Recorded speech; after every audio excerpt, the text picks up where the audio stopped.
કે અનિલ તું તો અમારાથી ચડી ગયો. આ મનુદાદાનો શબ્દ કે અનિલ દાદાને આવું કહેતા કે અમે વાતો કરી પણ અનિલ ત્યાં કરીને બતાવ્યું. તો આવા આપણા અનિલ દાદાએ પણ પ્રાથમિક માધ્યમિક શિક્ષણમાં જે વાત મૂકી અને સિદ્ધ કરી બતાવી. હું પ્રશાંતભાઈ હરાણિયા નવીનભાઈ આપણે માનતા હતા આ બધા યાદ આવે છે. બીજા હશે જ યાદ.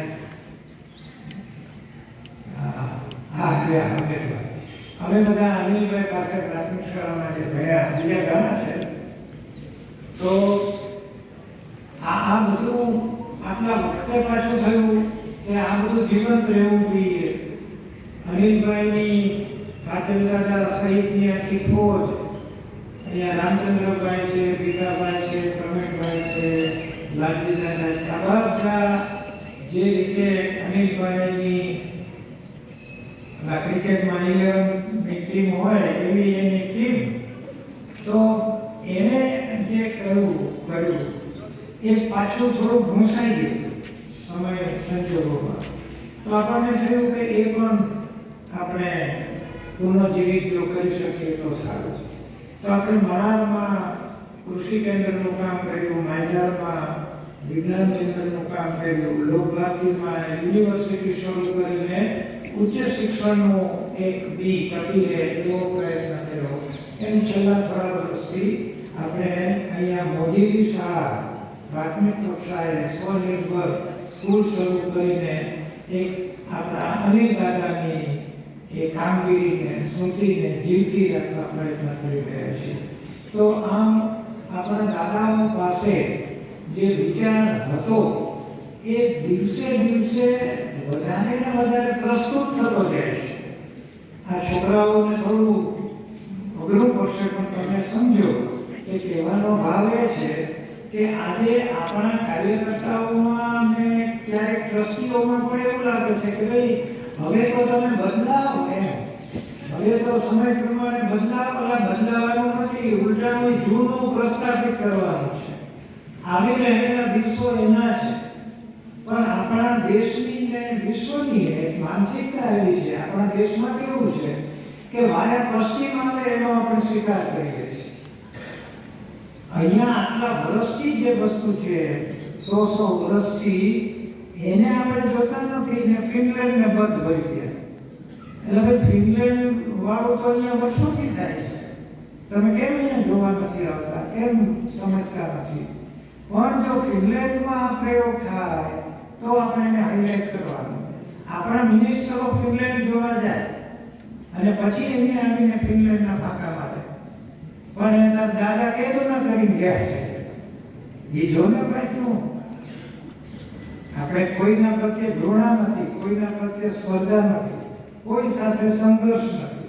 પણ એક ઘરમાં બેઠા હોઈએ ત્યારે હળવાશથી કહેવાનું આટલું મન તો થાય કે ભાઈ આ દાદાઓ કેદો ના કહીને ગયા, તું ક્યાં ફિનલેન્ડ કરો?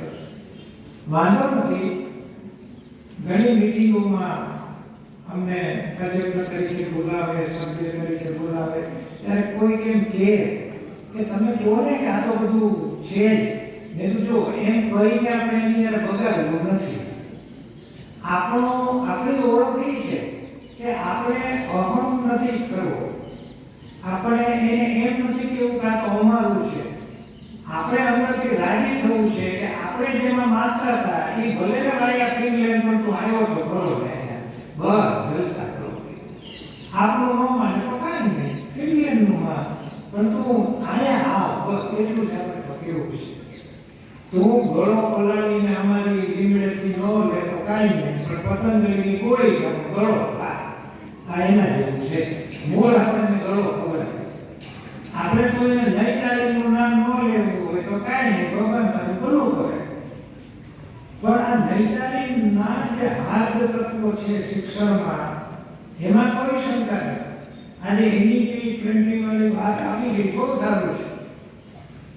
આપણે એને આવકારીએ છીએ. અમે બધા એ નામે એના રાસડા લઈએ છીએ એમ બહુ બધા. પણ શું કામ લઈએ છીએ? કારણ કે એમાં નૈતાલીમ ચોકી કરે છે. એમાં નૈતાલીમનો આત્મા છે. એને કોળિયું ભલે પિંજરનું ચડાવ્યું, એને કોળિયું ફોર કલરનું સરસ કર્યું, આપણું દેશી સાયક્લોસ્ટાઇલ કરેલું હતું. લાલજી દાદાએ લખ્યું હોય, બાબુભાઈ અગ્રણીએ સાયક્લોસ્ટાઇલ કર્યું હોય, નાની દાદા સ્પાઇડર લઈ ફરતા હોય, એના જેવું છે. પણ આ લોકોએ ફોર કલરમાં પ્રિન્ટ કરી નાખ્યું એટલે આપણને રૂપકડું લાગે. એમાં બે સરસ પેન્ટ કરેલા છોકરાના ફોટા હોય. અમારે ઓલા અહીંયા અમે રસોઈ થઈ જતી ને પછી ભીખાભાઈને ખબર ન પડે એમ કોલસા લઈ આવતા અને એ કોલસાને વાટકામાં મૂકવાના અને એ વાટકામાં મૂકેલા કોલસાથી વાટકો ગરમ થાય એનાથી પેન્ટ તો પહેરતા જ નહીં, બ્લુ ચડ્ડીને ઇસ્ત્રી કરતા.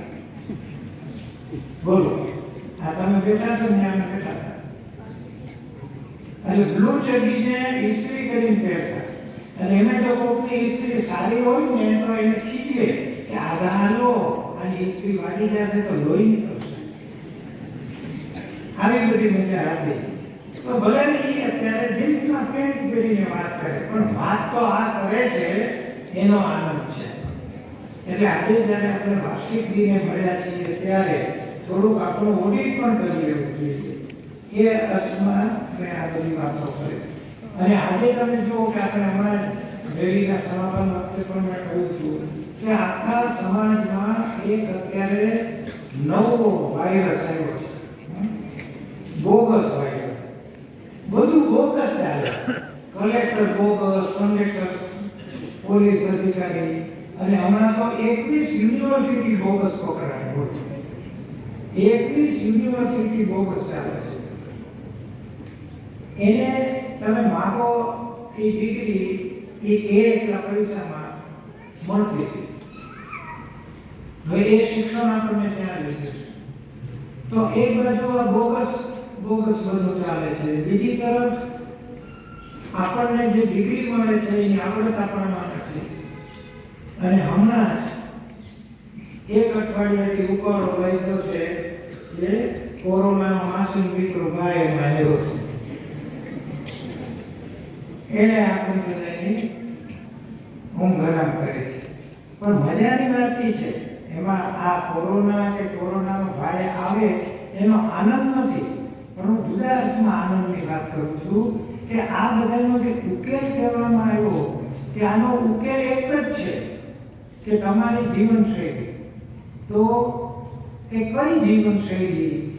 તો તમે સમજી શકો એવું કહો તો આપણી લોકશાળાની દિનચર્યા એ જ જીવનશૈલી દુનિયાના તજજ્ઞો અત્યારે કહે છે.